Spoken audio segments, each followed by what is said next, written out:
આજના વિડીયોમાં બાળકો આપણે ધોરણ 5 પર્યાવરણમાં 23મો પાઠ છે અમે ગુજરાતી તેનો નવી સ્વાધ્યાય પોથી ભાગ 4 ની અંદર જે સ્વાધ્યાય કાર્ય આપવામાં આવેલું છે તે સમજીને લખવાના છીએ। તો પ્રશ્ન 1 થી શરૂઆત કરીએ છીએ।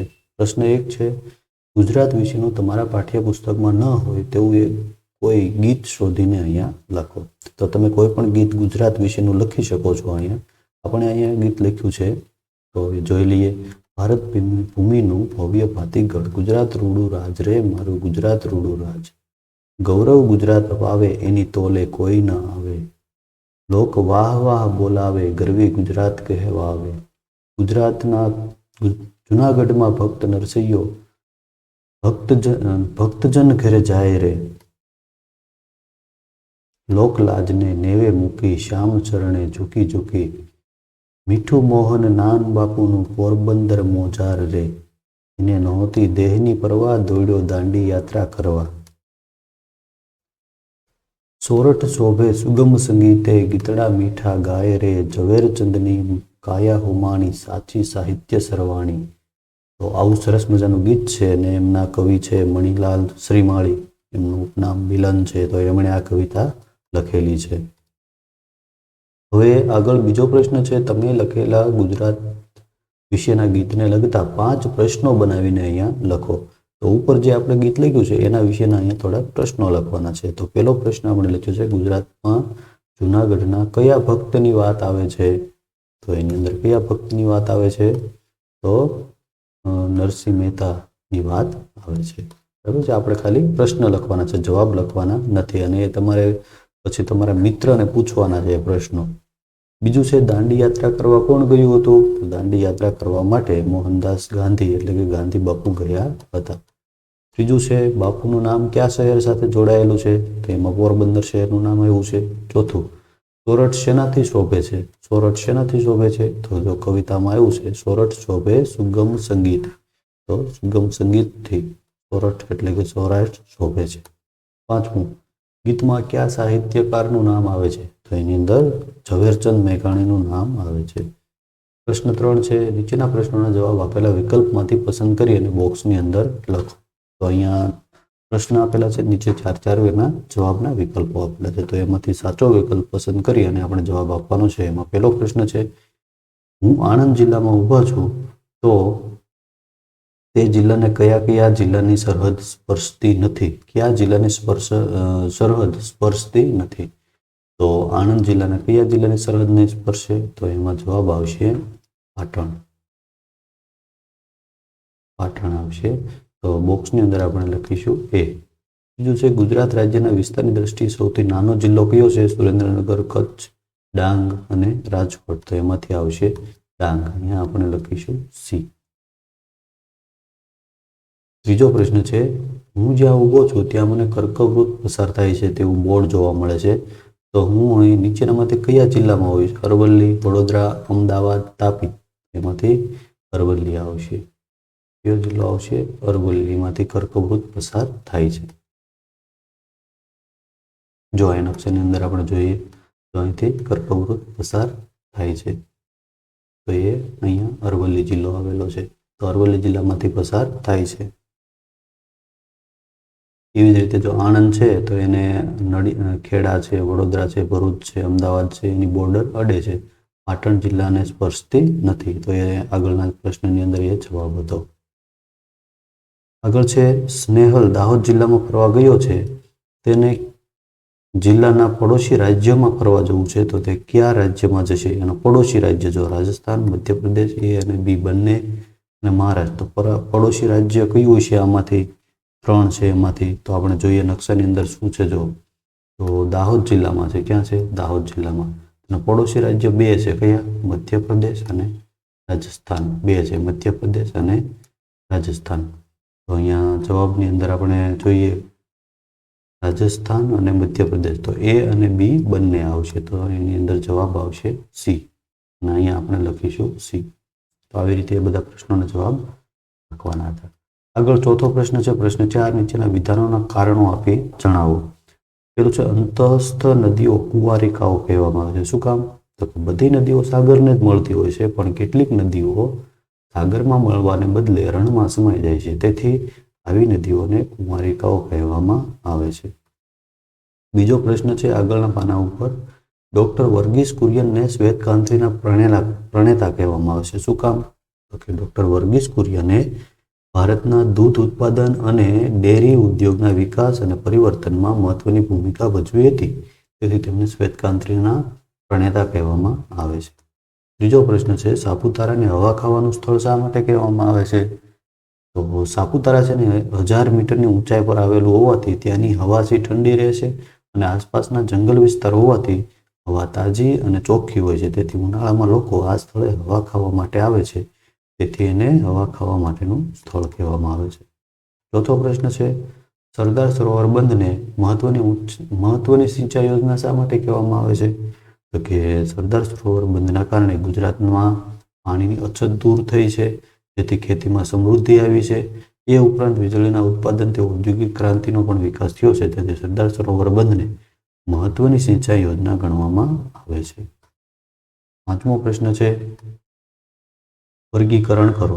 તો અહીંયા 3 પ્રકારના પાક છે, રવિ પાક, ખરીફ પાક અને જાયદ પાક. તો રવિ પાક છે એ શિયાળામાં થતા પાક અહીંયા લખવાના છે, ખરીફ પાક એટલે ચોમાસામાં થતા પાક અને જાયદ પાક એટલે ઉનાળામાં જે પાકનું વાવેતર થતું હોય એ આ બોક્સની અંદર આપણે લખવાના છે.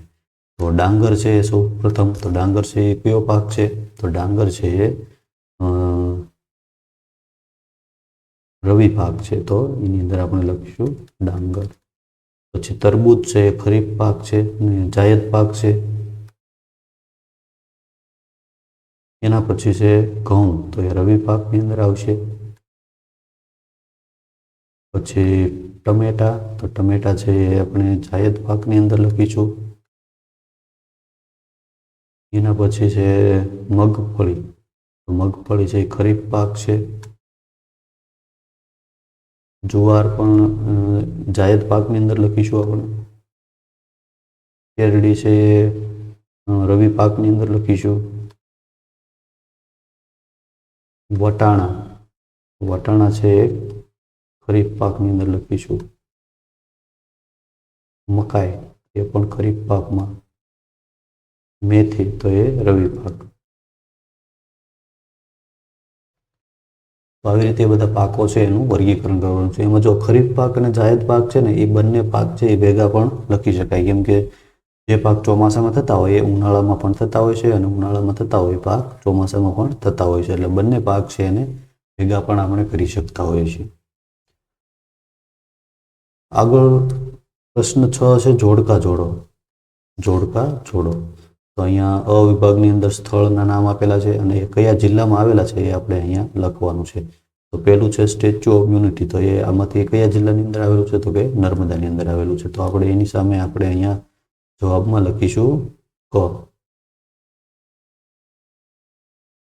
નર્મદા. બીજું છે અમૂલ ડેરી, તો અમૂલ ડેરી છે એ ક્યાં આવેલી છે? તો કે આણંદ જિલ્લામાં આવેલી છે, તો અહીંયા આપણે લખીશું ઈ અને આણંદ. એના પછી છે અંબાજી માતાનું પ્રસિદ્ધ મંદિર, તો એ ક્યાં આવેલું છે? તો એ બનાસકાંઠામાં આવેલું છે. ક્યાં આવેલું છે?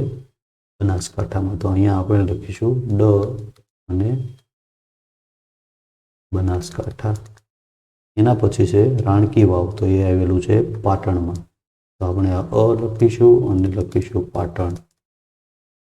એના પછી સાપુતારા, તો સાપુતારા છે ડાંગમાં આવેલું છે, તો આપણે અહીંયા ડાંગ લખીએ. આવી રીતે જોડકા જોડવાના છે. એના પછી પ્રશ્ન 7 છે નીચેના પ્રશ્નોના જવાબ લખો. એમાં પહેલું છે તમારે દરિયા કિનારે ફરવા જવું છે તો તમે ગુજરાતના કયા જિલ્લામાં ફરવા જઈ શકશો? તો જો દરિયા કિનારામાં તો ઘણા બધા જિલ્લાઓ છે. જો નકશાની અંદર જોઈએ તો આ બધો દરિયો છે.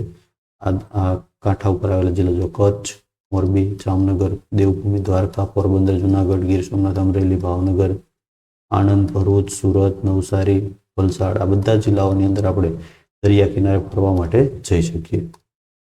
તો આપણે લખ્યા છે કચ્છ, મોરબી, જામનગર, દ્વારકા, પોરબંદર, ગીર સોમનાથ, જુનાગઢ, અમરેલી, ભાવનગર, આણંદ, ભરૂચ, સુરત, નવસારી, વલસાડ, આ બધા જિલ્લાઓની અંદર આપણે દરિયા કિનારે ફરવા માટે જઈ શકીએ. બીજો પ્રશ્ન છે, હું રાજકોટથી સુરત જાઉં છું તો રસ્તામાં કઈ કઈ નદીઓ જોવા મળશે? હવે રાજકોટથી સુરત જવું હોય તો રસ્તો જોઈ લીધો. રાજકોટ અહીંયા આવેલું છે. ક્યાં છે રાજકોટ? અહીંયા. ત્યાંથી સુરત જવાનું છે તો સુરત અહીંયા છે. તો અહીંયા થઈને જવાનું છે અને અહીંયા સુરત જવાનું છે. બરાબર છે.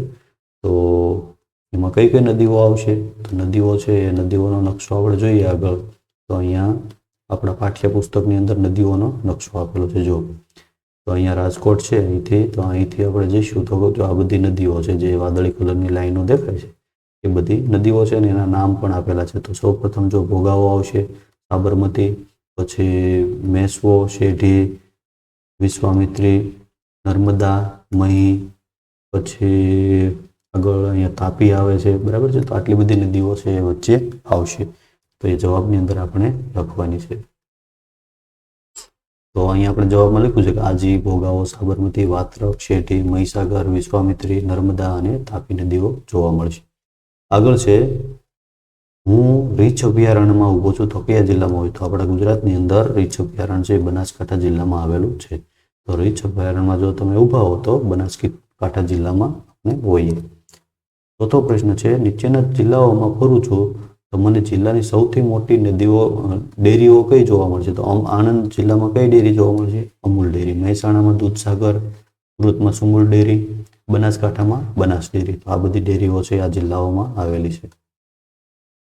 પ્રશ્ન 5 છે, તમારા જિલ્લાઓમાં તમને કઈ કઈ નદીઓ અને પર્વતો જોવા મળે છે? તો તમારા જિલ્લાની વિગત તમારે જાતે લખવાની છે. જો આપણે નદીઓનો નકશો તમે જોઈ શકો છો. જો આ નદીઓનો નકશો છે એમાંથી તમારો જે જિલ્લો હોય એની અંદર આમાંથી જે નદીઓ હોય એના નામ તમે ત્યાં તમારે જાતે લખવાના છે. જોઈ પર્વતો પણ એવી રીતે તમારે તમારા જિલ્લાની અંદર આવેલા પર્વતો તમારી જાતે લખવા પડશે. પ્રશ્ન 8 છે, સાચા વિકલ્પ પર ખરાની નિશાની કરો. જો નર્મદા નદી છે તો એના ઉપર સિંચાઈ યોજના કઈ આવેલી છે? સરદાર સરોવર કે મચ્છુ? તેમાંથી જે આવેલી હોય એના ઉપર આપણે ખરાનું નિશાન કરવાનું છે. તો નર્મદા નદી ઉપર સરદાર સરોવર સિંચાઈ યોજના આવેલી છે. બીજું છે તાપી, તો એના ઉપર કાંકરાપાર કે ઉકાઈ કઈ સિંચાઈ યોજના આવેલી છે? ઉકાઈ આવેલી છે. મહીસાગરમાં કઈ આવેલી છે? કડાણા કે આજી ડેમ? તો એના મહીસાગરમાં કડાણા ડેમ આવેલો છે. આગળ સાબરમતીમાં દાંતીવાડા કે ધરોઈ ડેમ? તો એમાં ધરોઈ ડેમ આવેલો છે સાબરમતી નદી પર. આવી રીતે વિકલ્પ પસંદ કરીને લખવાના છે. આગળ પ્રશ્ન 9 છે, આપેલા ચિત્રો ઓળખી તેના નામ લખો. તો અહીંયા એક ચિત્ર આપેલું છે. એ ચિત્ર શેનું ચિત્ર છે? તો એનું નામ આપણે લખવાનું છે. તો એ ચિત્ર છે સ્ટેચ્યુ ઓફ યુનિટી છે. આપણે અહીંયા લખીશું સ્ટેચ્યુ ઓફ યુનિટી. પછી આ ચિત્ર શેનું છે? તો એ સૂર્ય મંદિર છે. સૂર્ય મંદિર મોઢેરા. એના પછી નીચે બીજા 2 પ્રશ્નો આપેલા છે. તો આ ચિત્ર શેનું છે? તો એ ચિત્ર સોમનાથનું ચિત્ર છે.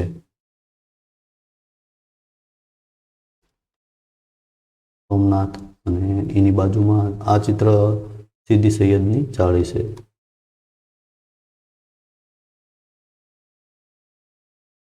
સીદી સૈયદની જાળીનું ચિત્ર છે. આવી રીતે ચિત્ર ઓળખી અને એના નામ લખવાના છે.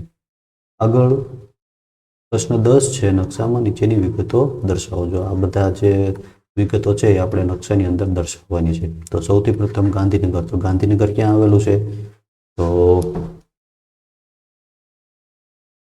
નકશાની અંદર ગાંધીનગર આપણે દર્શાવવાનું છે.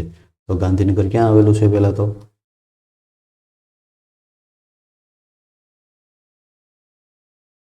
ગાંધીનગર છે અમદાવાદની ઉપર અહીંયા આવેલું છે.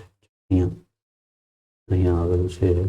અહીંયા આપણે લખીશું ગાંધીનગર. પછી બીજું દર્શાવવાનું છે આપણે સાપુતારા. તો સાપુતારા ક્યાં આવેલું છે? સાપુતારા આવેલું છે ડાંગ જિલ્લામાં, એટલે કે અહીંયા આવેલું છે સાપુતારા. એના પછી ત્રીજું દર્શાવવાનું છે આપણે સ્ટેચ્યુ ઓફ યુનિટી. એ ક્યાં આવેલું છે? એ નર્મદામાં આવેલું છે. તો નર્મદા ક્યાં છે? અહીંયા. તો અહીંયા આવેલું છે સ્ટેચ્યુ ઓફ યુનિટી. એના પછી જોઈએ આપણે તો કચ્છનો અખાત અને ખંભાતનો અખાત. તો બંને અખાત દર્શાવવાના છે. તો અહીંયા છે કચ્છનો અખાત અને અહીંયા છે ખંભાતનો અખાત. ખંભાતનો અખાત છે. એના પછી જોઈએ અરબ સાગર. તો અરબ સાગર ક્યાં આવેલો છે? તો અરબ સાગર છે આ અરબ સાગર છે. અરબ સાગર છે. એના પછી સોમનાથ. તો સોમનાથ ક્યાં આવેલું છે? તો સોમનાથ છે અહીંયા આવેલું છે. બરાબર. સોમનાથ. એના પછી દર્શાવવાનું છે આપણે કર્કવૃત. તો કર્કવૃત છે ઉત્તર ગુજરાતમાંથી પસાર થાય છે અહીંથી. તો જો અહીંયા આપણે નકશાની અંદર જોઈએ, જો કર્કવૃત આપેલું છે, આ કર્કવૃત છે, તો અહીંયાથી પસાર થાય છે. તો એ કર્કવૃત છે આપણે એની અંદર દર્શાવવાનું છે. તો કર્કવૃત છે જો અહીંથી પસાર થશે.